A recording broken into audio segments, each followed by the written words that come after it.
श्री वल्लभ के चरणारविंद मेरो तो आधार, श्री वल्लभ के चरणारविंद। मेरो तो आधार श्री विठ्ठल के चरणारविंद। मेरो तो आधार श्री विठ्ठल के चरणारविंद। वल्लभ के चरणारविंद श्री विठ्ठल के चरणारविंद।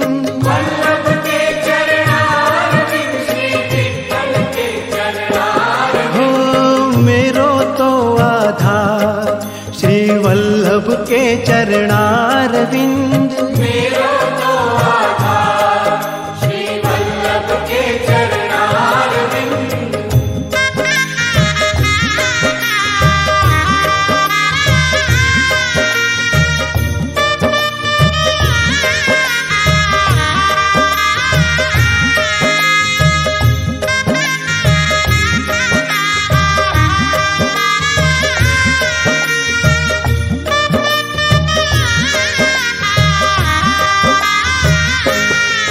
मेरे माथे को श्रृंगार श्री वल्लभ के चरणारविंद। मेरे माथे को श्रृंगार श्री वल्लभ के चरणारविंद।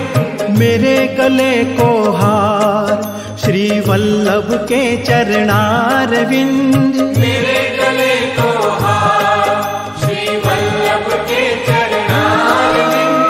वल्लभ के चरणारविंद श्री विठ्ठल के चरणारविंद। वल्लभ के चरणारविंद श्री विठ्ठल के चरणारविंद। हो मेरो तो आधार श्री वल्लभ के चरणारविंद। मेरो तो आधार श्री वल्लभ के चरणारविंद।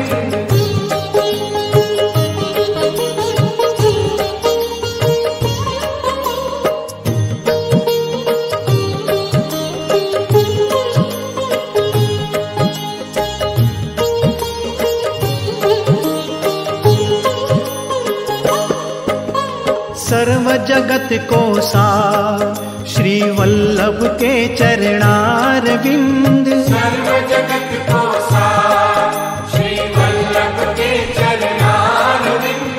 कलियुग में उद्धार श्री विठ्ठल के चरणारविंद। कलियुग में उद्धार श्री विठ्ठल के चरणारविंद। वल्लभ के चरणारविंद श्री विठ्ठल के चरणारविंद। वल्लभ के चरणारविंद श्री विठ्ठल के चरणारविंद। मेरो तो आधार श्री वल्लभ के चरणारविंद। मेरो तो आधार श्री वल्लभ के चरणारविंद।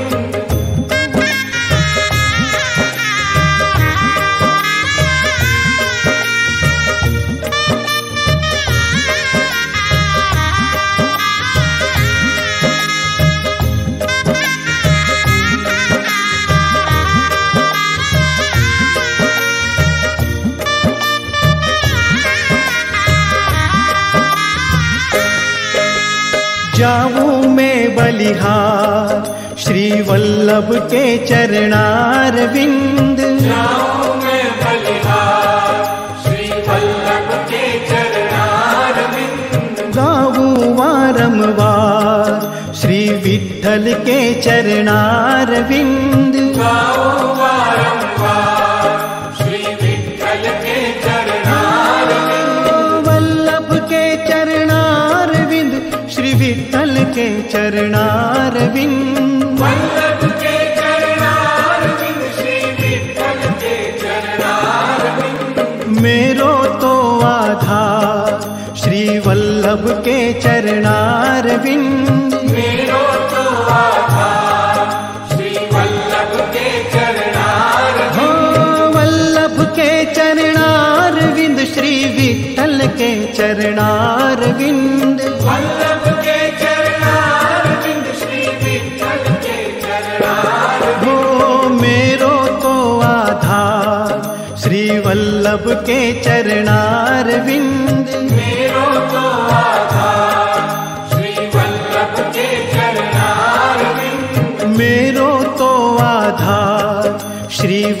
वल्लभ के चरणारविंद।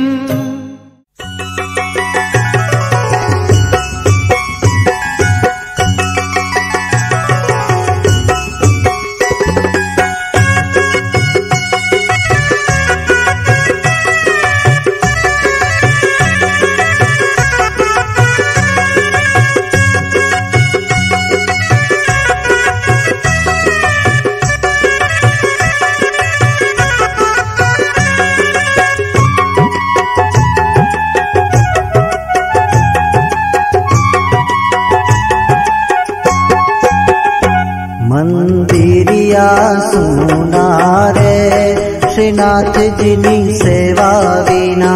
मंदिरिया सुना रे श्रीनाथ जी नी सेवा विना।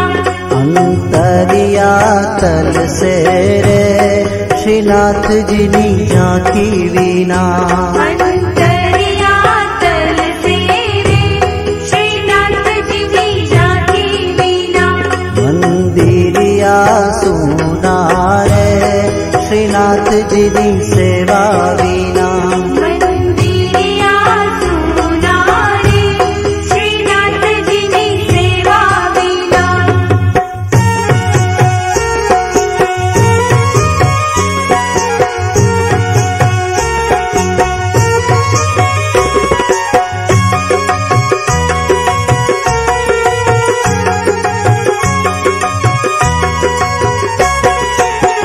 हे मारा भाव भरा चंदन रे श्रीनाथ जी जल्दी आओ। मारा भाव भरा चंदन रे श्रीनाथ जी जल्दी आओ। हे वाला आवता मोरू, हे वाला आवता मोरू थाय ना रे। चंदनिया मारा सुकाई जाशे, वाला आवता मोरू थाय ना रे। चंदनिया मारा सुकाई जाशे। मंदिरिया सुना रे श्रीनाथ जी नी सेवा विना। अंतरिया तल से रे श्रीनाथ जी नी झांकी विना।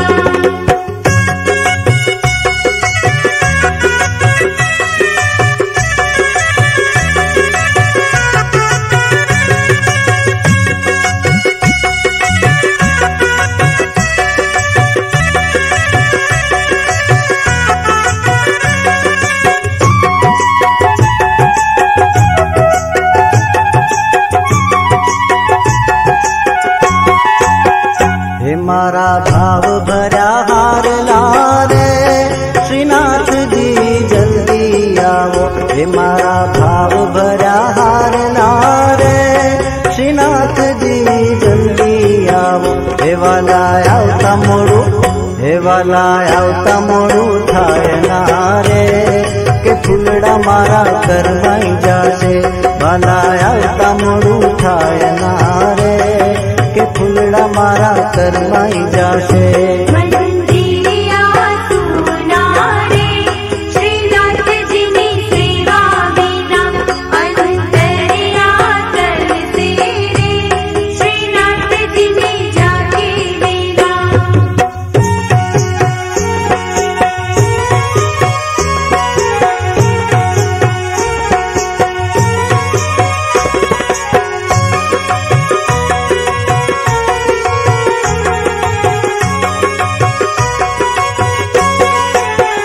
हे मारी भाव भरी सामग्री रे श्रीनाथ जी जल्दी आओ। हे मारी भाव भरी सामग्री रे श्रीनाथ जी जल्दी आओ। हे वाला आवता मोरू, हे वाला आवता मोरू थाय ना रे। सामग्री मारी ठंडी थाशे, वाला आवता मोरू थाय ना रे। सामग्री मारी ठंडी थाशे। मंदिरिया सुना रे श्रीनाथ जी नी सेवा विना। अंतरिया तल से रे श्रीनाथ जी नी झांकी विना।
વાલા આવતા મોડું થાય ના રે કે બિડલા મારા ઘરમાં જશે વાલા આવતા મોડું થાય ના રે કે બિડલા મારા ઘરમાં જશે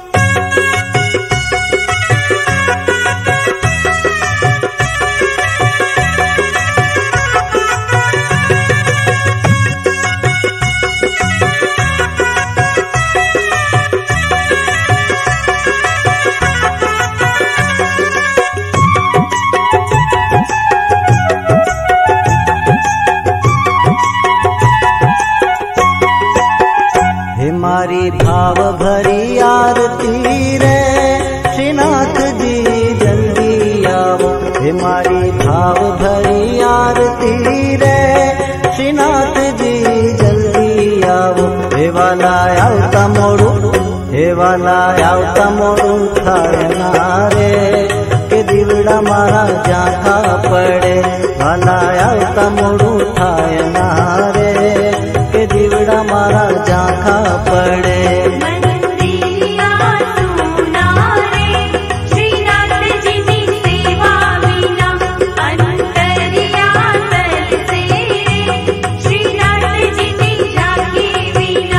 मंदिरिया सुना रे श्रीनाथ जी नी सेवा विना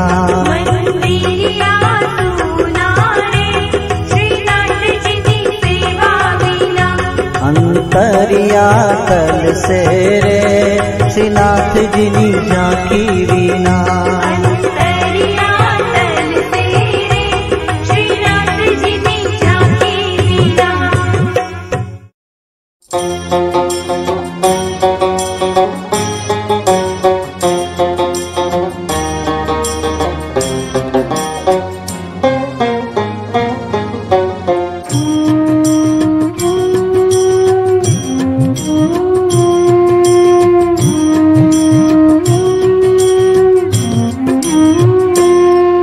अधरं मधुरं वदनं मधुरं नयनं मधुरं हसितं मधुरं हृदयं मधुरं गमनं मधुरं मधुराधिपतेरखिलं मधुरम्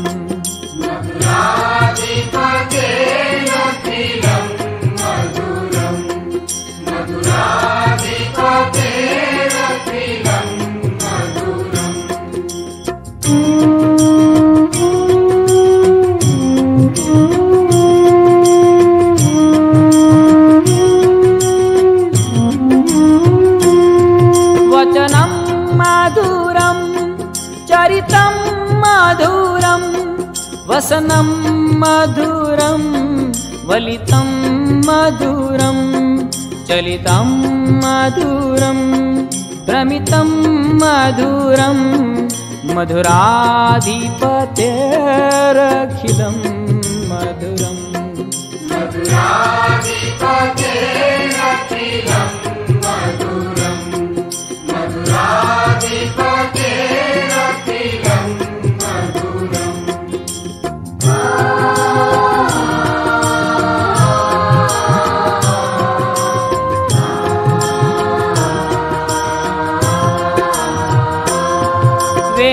वेणुर्मधुरो रेणुर्मधुर पाणिर्मधुर पादो मधुरो नृत्यं मधुरं सख्यं मधुरं मधुराधिपतेरखिलं मधुरम्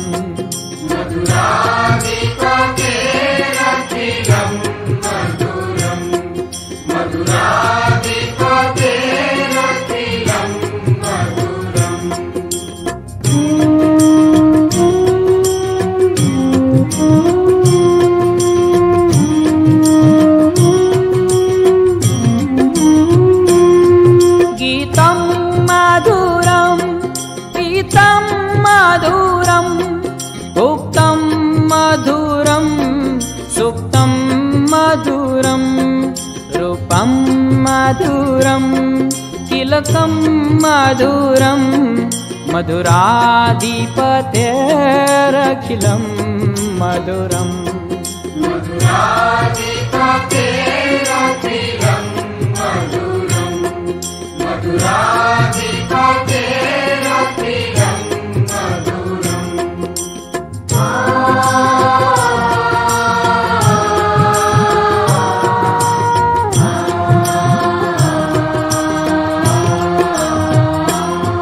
कर्णं मधुरं तरणं मधुरं हरणं मधुरं स्मरणं मधुरं वमितं मधुरं शमितं मधुरं मधुराधिपतेरखिलं मधुरम्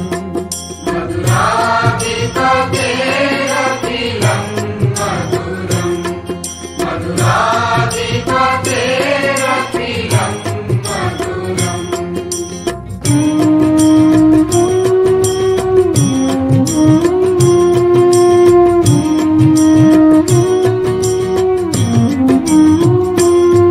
गुजा मधुरा माला मधुरा यमुना मधुरा विची मधुरा सलिलं मधुरं कमलं मधुरं मधुराधिपतेरखिलं मधुरम् मधुराधिपतेरखिलं मधुरं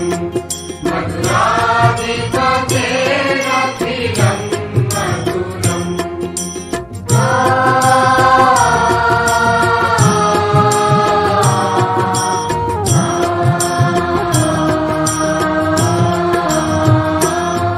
गोपी मधुरा लीला मधुरा युक्तं मधुरं उक्तं मधुरं दृष्टं मधुरं शिष्टं मधुरं मधुराधिपतेरखिलं मधुरम् मधुराधिपतेरखिलं मधुरं मधुराधिपतेरखिलं मधुरम्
सकल भाको एळे सौंपे उत्सव नादरगो ओम जय गणपति देवा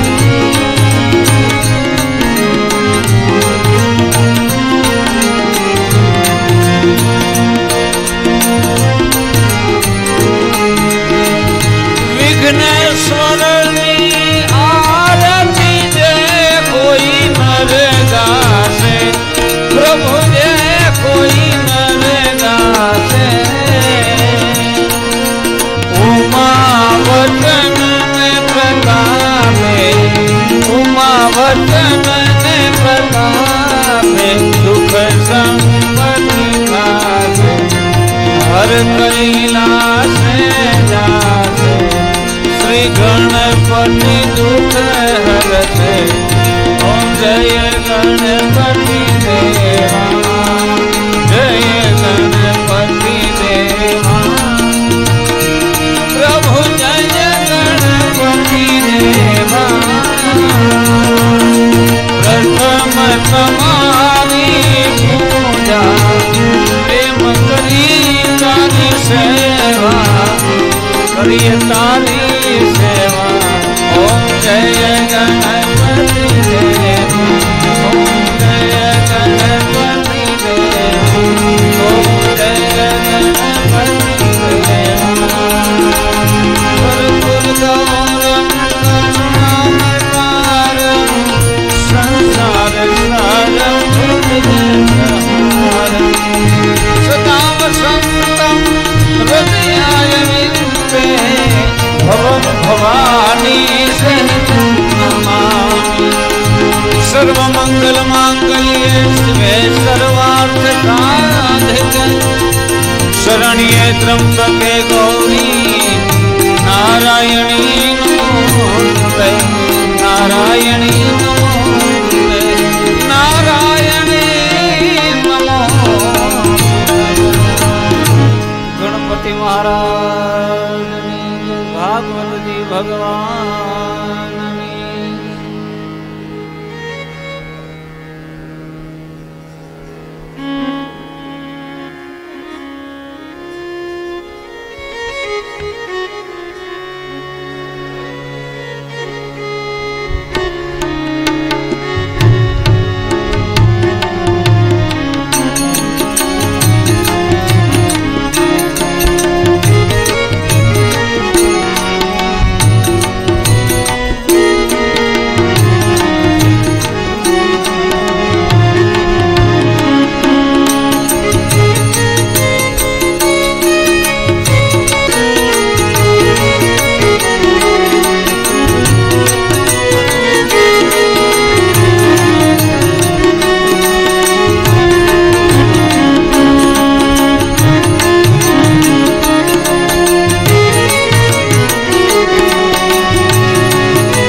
गुरुदेव महेश्वर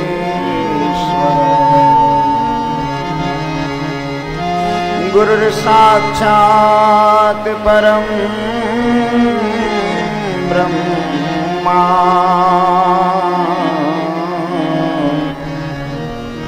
तस्मै श्री गुरुवे नमः। अज्ञानतिमिरान्धस्य ज्ञानाञ्जनशलाकया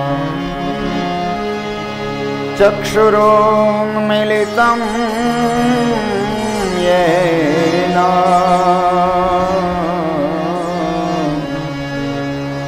तस्मै श्री गुरुवे नमः।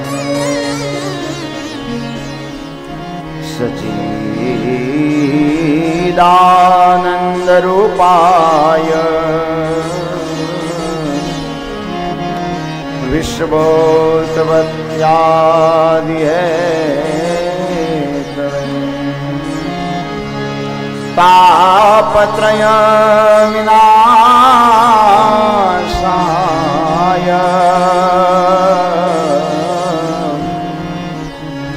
श्रीकृष्णाय वयं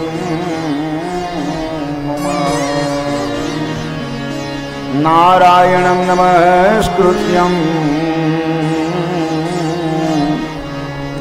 नरं चैव नरोत्तमं देवीं सरस्वतीं च व्यासं ततो जयमुदीरये। व्यासं वसिष्ठनवतारम्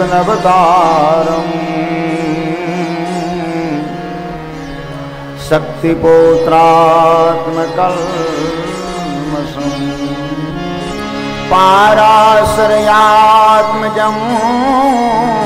वन्दे सुखदातं तपोनिधे। वामयस्य स्थिता राधा श्रेष्ठ यस्यास्ति गच्छसि वृन्दावनं विहारस्तमो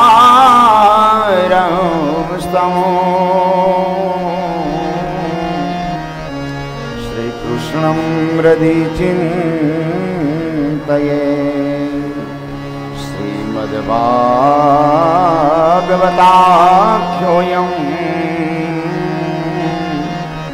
प्रत्यक्ष श्रीकृष्ण एव हि स्वीकृतोऽसि मया नाथ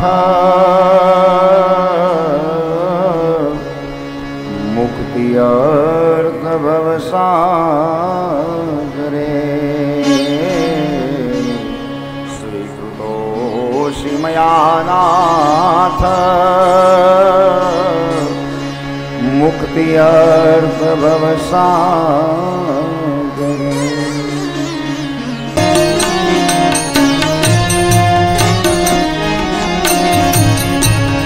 करारविंदे पदारविंदं मुखारविंदे विनिवेशयन्तं वटस्य पटस्य पुटे शयाना बालमुकुन्दं मनसा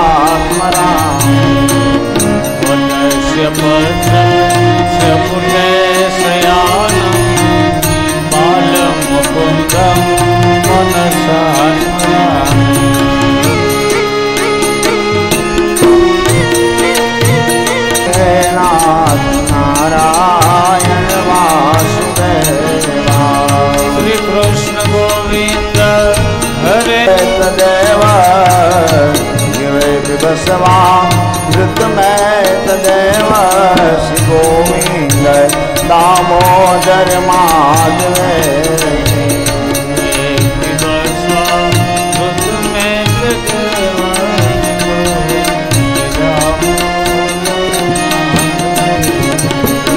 भगता विनाशा चरितानुसारी भगता विनाशा चरितानुसारी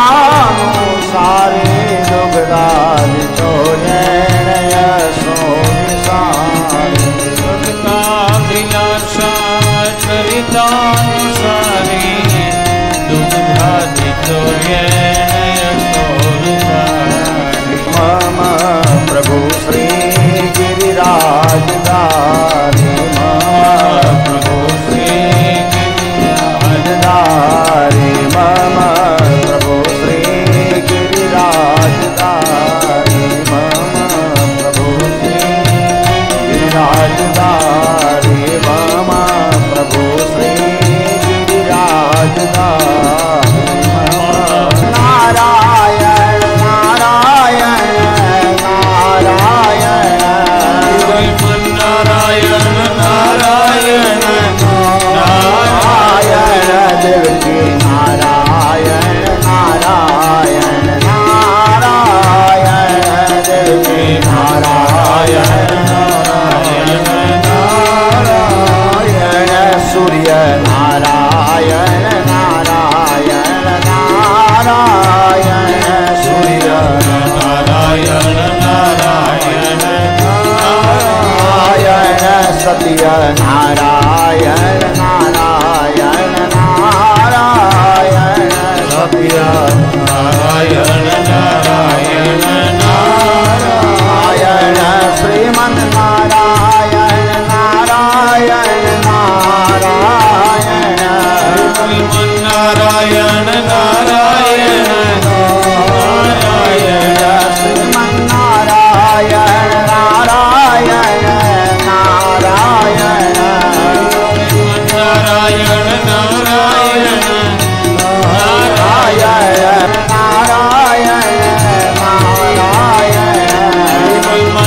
नारायण नारायण नारायण नारायण श्रीमन नारायण नारायण नारायण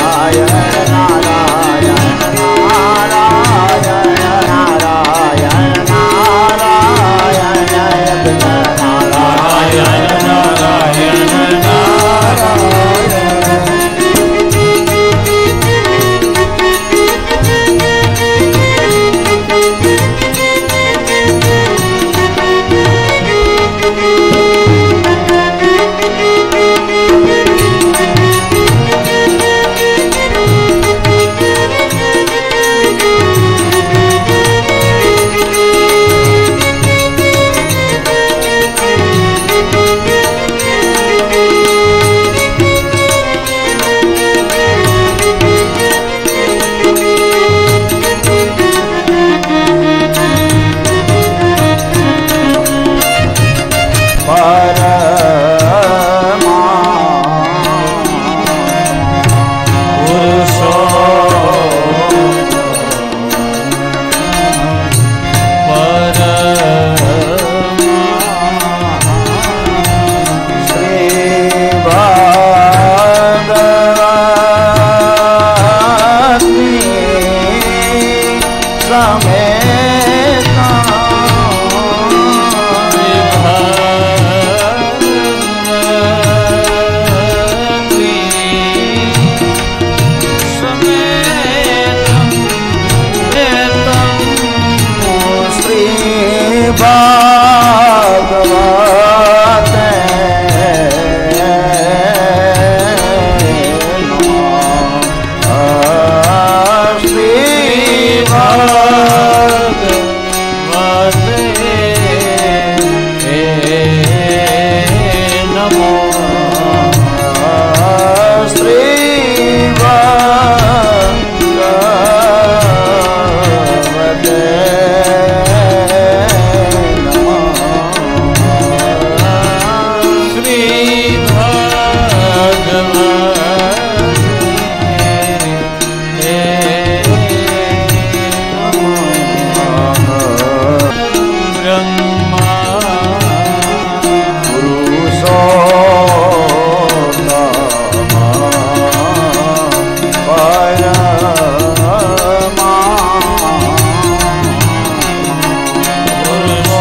છઠ્ઠો દિવસ.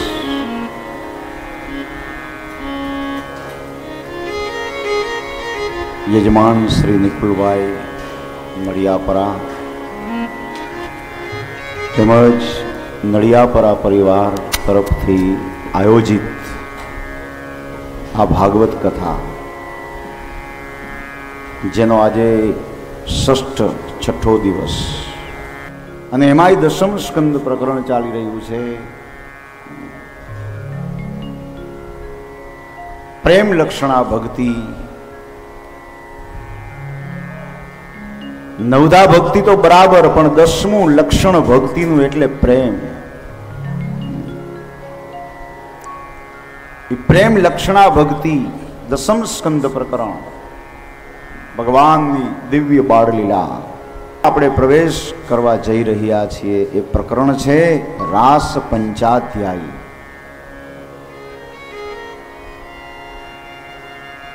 ભાગવતનું ફળ શું? રાસમાં પ્રવેશ મળે. તો આપણે 5 દિવસ થયા કથાનું શ્રવણ કરી રહ્યા છીએ. તો આજે આપણે ભગવાનના દિવ્ય રાસમાં પ્રવેશ કરવા જઈ રહ્યા છીએ.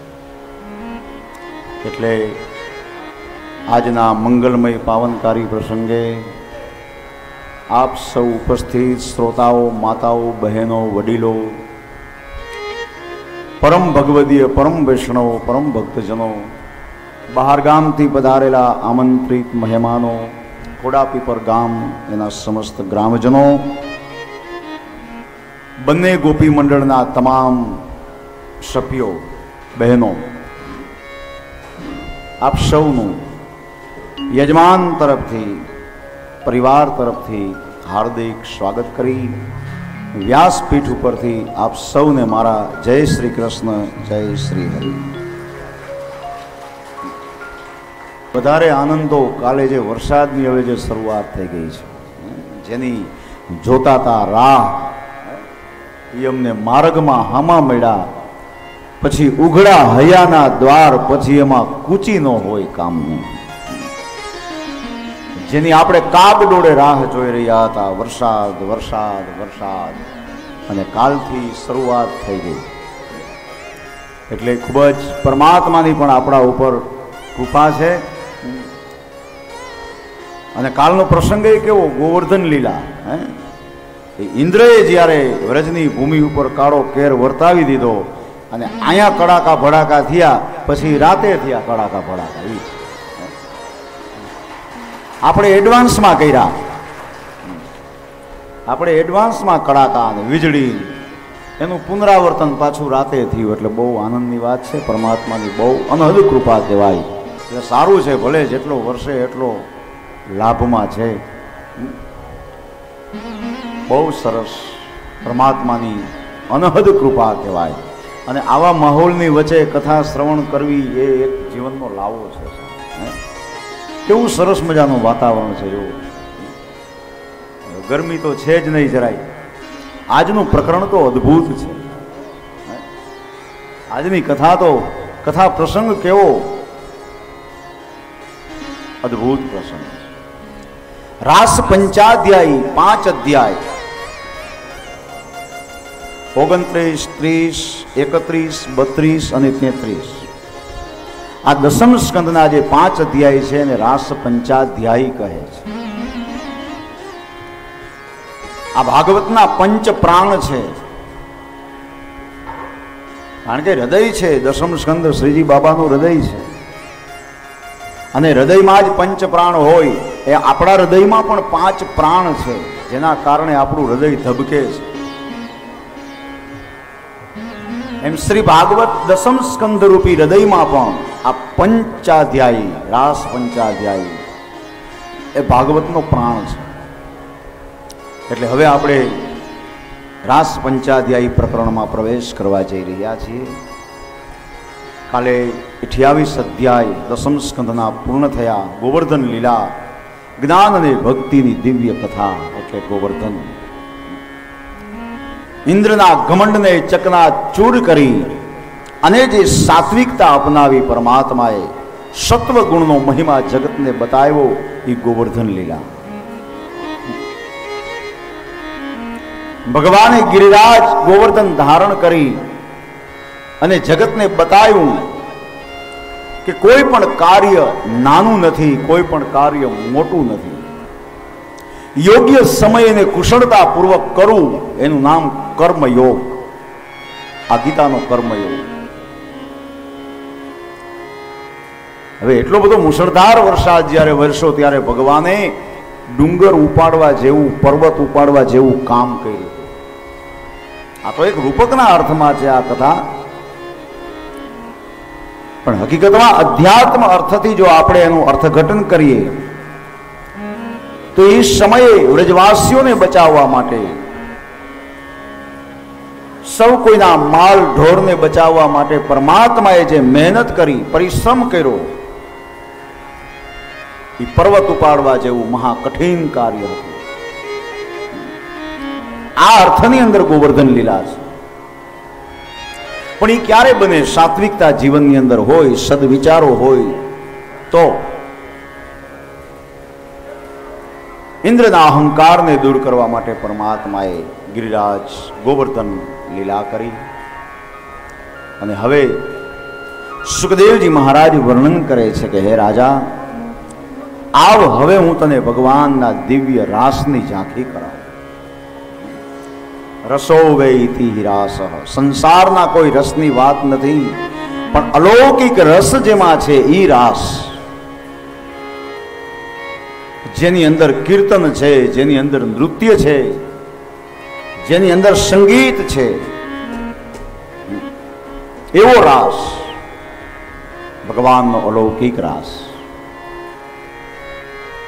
શુદ્ધ જીવાત્મા અને બ્રહ્મનું મિલન છે. આ બ્રહ્મ સંબંધની કથા છે, ધ્યાન દેજો. બ્રહ્મ સંબંધ એટલે શું આપણે બધા જાણીએ છીએ, આપ પણ બધા વૈષ્ણવ છો. બ્રહ્મ સંબંધનો અર્થ આપણે બરાબર સમજીએ છીએ કે જીવનો જે બ્રહ્મની સાથે નિત્ય સંબંધ રહે એનું નામ બ્રહ્મ સંબંધ. પણ ખરા અર્થમાં બ્રહ્મ સંબંધ એટલે જે જીવાત્મા છે, જે શુદ્ધ જીવ છે, એ પરમાત્માને માટે જ્યારે આતુર બને, એની આતુરતા જ્યારે વધે અને ત્યારે પરમાત્મા એને અપનાવે, એને પોતાનો કરે, પોતાના શરણે લે, અને પછી એ જીવાત્મા પરમાત્માની અંદર સમર્પિત થઈ જાય, આનું નામ બ્રહ્મ સંબંધ. પછી તે પોતે જ ઈશ્વરના ચરણે સમર્પિત થઈ જવાનું. બસ આત્મસમર્પણ, આત્મનિવેદન. તો રાસી જીવ અને બ્રહ્મનું મિલન છે. રાસી કોઈ સ્ત્રી અને પુરુષનું મિલન નથી. લૌકિક અર્થ ન કરે કોઈ આ કથાનો. બહુ અધ્યાત્મ તત્વ દ્રષ્ટિથી વિચારજો તો કથાના મર્મને આપણે પામી શકશું. આપણે માત્ર ગોપીનો અર્થ આપણે સ્ત્રી એવો કર્યો છે કે ગોપી એટલે સ્ત્રી. બસ, ગોપી એ કોઈ સ્ત્રી નથી, ગોપી એ કોઈ પુરુષ નથી. ગોપી એટલે શુદ્ધ જીવાત્મા છે.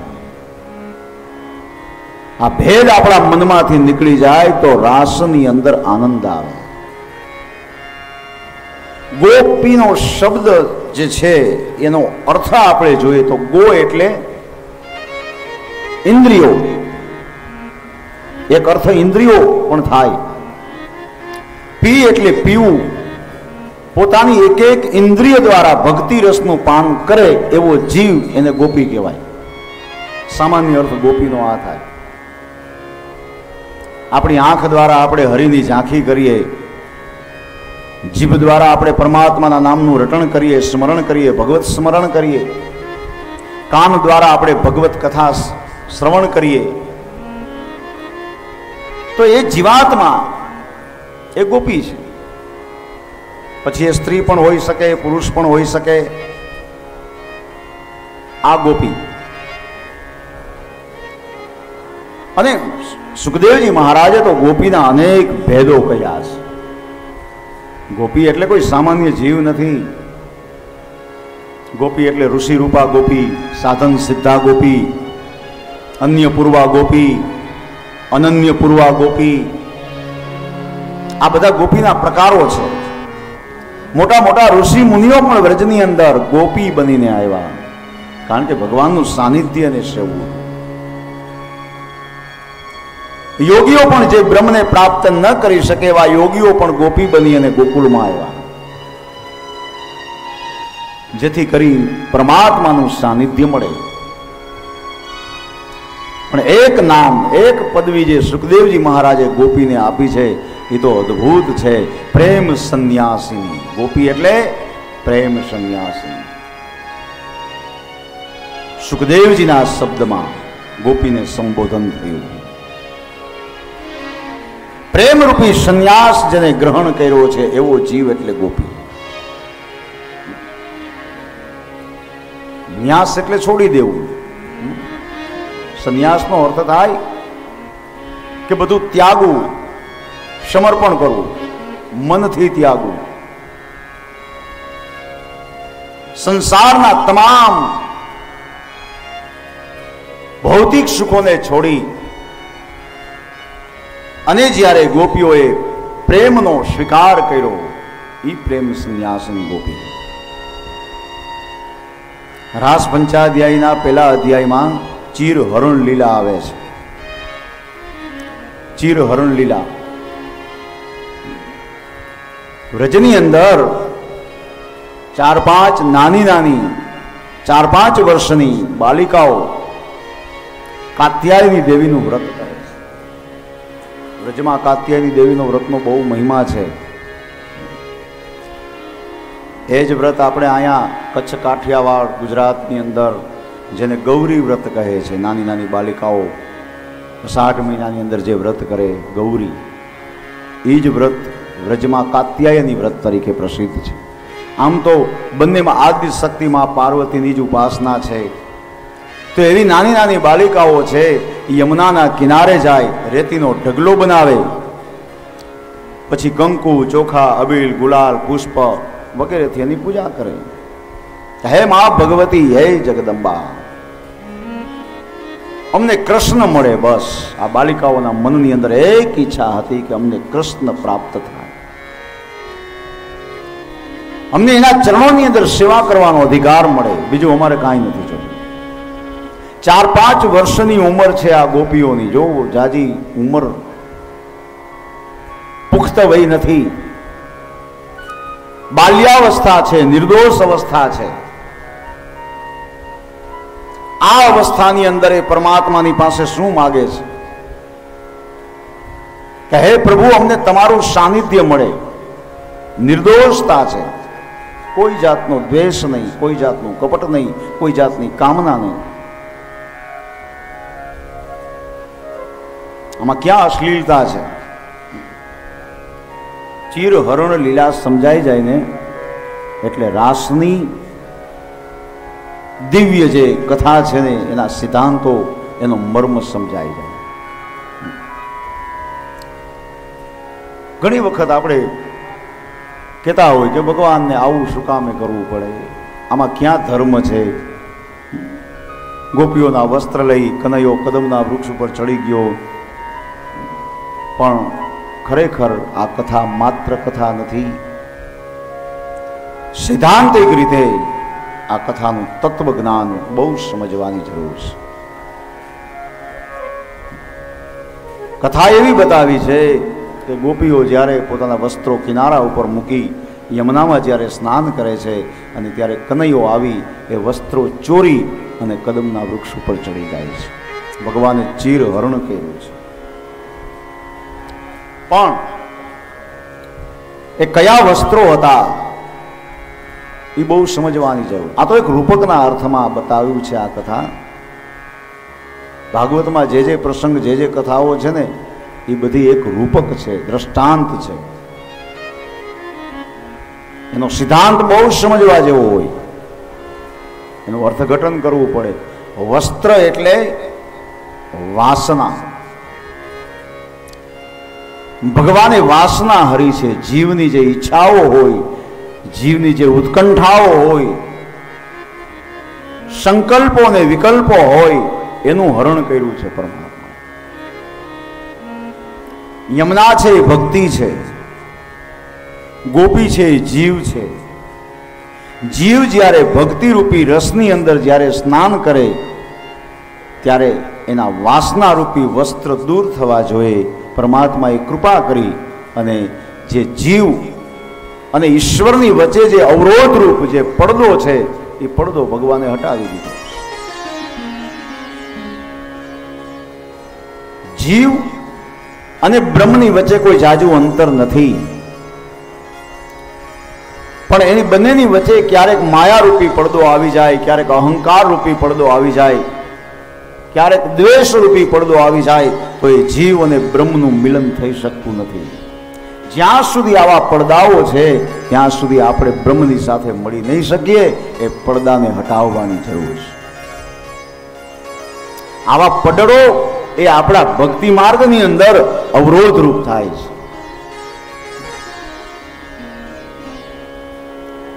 વૃંદાવનની અંદર બાકે બિહારી લાલજીનું મંદિર છે, દર્શન કર્યા હશે. બહુ રૂપાળો છે બાકે બિહારી. એનું સ્વરૂપ આપણે જોઈ એટલે એમ થાય કે ઓહો મનોહર મૂર્તિ, જાણે જોયા જ રાખીએ નિરખી. પણ એ મંદિરની એવી પરંપરા છે, તમે જાઓ ત્યારે જોજો ધ્યાનથી, આમ ભીડ હોય એકદમ, પણ એ પૂજારી થોડી વારે પડદો ઢાળી દે છે, થોડી વારે ટેરો આવે. આપણી ભાષામાં કહીએ તો એને ટેરો કહેવાય. થોડાક દર્શન થાય પછી વળી ટેરો આવે, વળી પાછો ટેરો દૂર થાય, વળી થોડાક દર્શન થાય ત્યાં વળી પાછો ટેરો આવે. એવી એક પરંપરા છે આ મંદિરની. આની પાછળનો એનો ભાવ કેવો છે કે બાકે બિહારી પ્રભુ એટલા બધા સુંદર છે, એટલા બધા મનોહર છે કે કદાચ કોઈ ભક્ત જો એક નજરે એની સામે જોયા રાખે તો બાકે બિહારી લાલને કોકની નજર લાગી જાય. એટલે નજર ન લાગે એટલા માટે થોડા અંતરે ટેરો આવે છે. સ્થિરતાથી આપણે સ્વરૂપના દર્શન નથી કરી શકતા. આવો ભાવ છે. આ ટેરો, આ પડદો એ આપણા ભક્તિ માર્ગની અંદર અવરોધ રૂપ છે. સંસારની અંદર પણ આવું જ છે. આપણે હરિને મળવાનો પ્રયત્ન કરીએ, પણ જ્યારે આપણે પ્રભુને મળવાનો પ્રયત્ન કરીએ ને ત્યારે સંસારના આવા પડદા આડા આવી જાય છે કે જે આપણને મળવા નથી દેતા.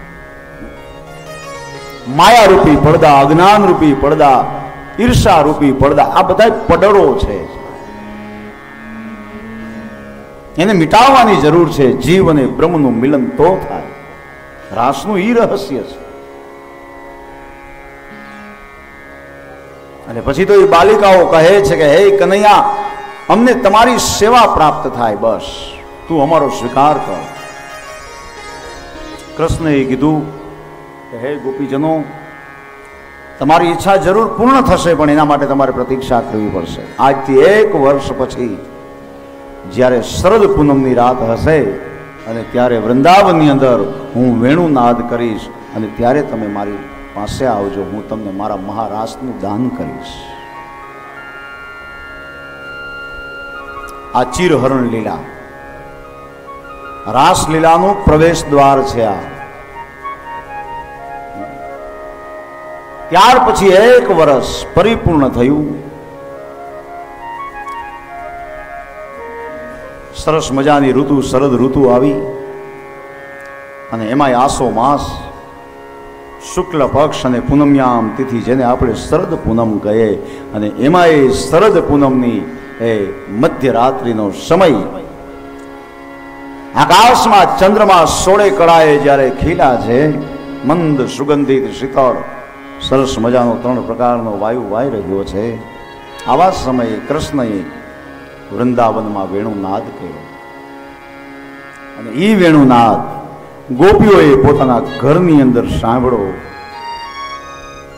ઓહો કહા બજી.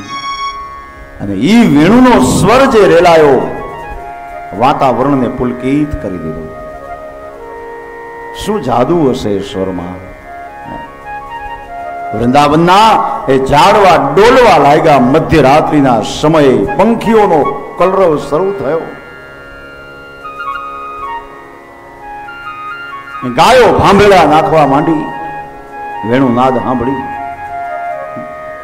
અને જે ગોપીઓ જે ઘરમાં હતા, કોઈ ઘરનું કાર્ય કરતા હતા, કોઈ પોતાના બાળકોની સેવા કરતા હતા, એ આમ વેણુનો નાદ સંભળાયો ત્યાં તો આમ જબકીને જાગી ગયા. ઓહો, કહા બચી. એ બધા ગોપીજનો ભેગા થયા. એક સખીએ કીધું કે અરે સખી, તને ખબર નથી આજે શરદ પૂનમની રાત છે, જો આકાશમાં ચંદ્રમા સોળે કળાએ ખીલા છે, કૃષ્ણએ આપેલું વચન યાદ કર. આપણો કનૈયો આપણને બોલાવે છે, આ વેણુ એની વાગે છે. હા સખી, વાત સાચી છે, તો ચાલો આપણે કનૈયાને મળવા જઈએ. પણ બીજી સખીએ કીધું કે મળવા જવું છે તો પછી શિંગાર ધારણ કરીને જવું જોઈએ, આમ નામ ન જવાય બેન. અને એ શિંગાર જે ગોપીઓએ ધારણ કર્યા છે, શું એની મનોદશા હશે? એ વેણુનાદ સાંભળતા સાંભળતા એ બાવરી બની ગોપીઓ, અને અવળા આભૂષણો પહેર્યા, અવળા વસ્ત્રો પહેર્યા છે. પગમાં પહેરવાના નુપુર હતા એ હાથમાં ધારણ કરી લીધા, હાથમાં પહેરવાના કંકણ પગમાં પહેરી લીધા. અને એક સખી તો હાથમાં દર્પણ લઈ અને આમ કાજળ આંજવા જાય આંખમાં, ત્યાં તો વેણુનો નાદ સંભળાયો. કહા બજી કરવા ગઈ, ગાલે લીટા કરી દીધા. આ ગાલે લીટા, આ ગાલે લીટા, છતાંય દેહનું ભાન નથી. જગતને બતાવવા માટે નહીં, પોતાના પરમાત્માને બતાવવા માટે આજે શિંગાર ધારણ કર્યા. જો આ કોઈ લૌકિક શિંગાર નથી, અલૌકિક શિંગાર છે. અને એ શિંગાર ધારણ કરીને એમ કહેવાય ઘર બહારનો ત્યાગ કર્યો. મધ્યરાત્રિના સમયે ગોપીઓ વૃંદાવનની અંદર આવે.